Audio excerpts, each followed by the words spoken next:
Vous avez 24 ans, vous participez à ce rassemblement de Cédric Van Stevendel. Ça a été vraiment un moment marquant, une forme de tournant pour vous? Oui, on avait un engagement avec Bérangère, qui est mon épouse, et on s'occupait des jeunes qui étaient de la région. À l'époque, c'était la région que Rhône-Alpes, à l'époque. Enfin, bah oui, c'était à l'époque.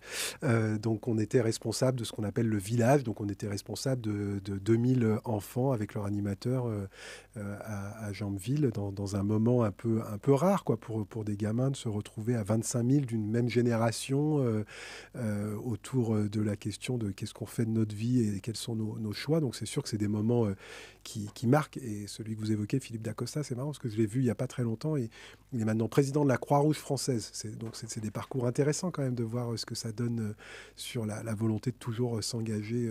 Voilà, donc oui, c'était un moment important, ce Choisis ta vie. Après, ni plus ni moins, Mmh. simplement je crois qu'à ce moment-là, c'est ce qui fait que les scouts de France vont venir me proposer de travailler pour les scouts à partir de 98, puisque ça sera ma première expérience professionnelle. Donc là, on va dire, on parle que de scouts. Enfin, le scoutisme, c'est mon orientation sur cette question de l'éducation populaire, mais moi, je suis d'abord et avant tout un passionné d'éducation populaire.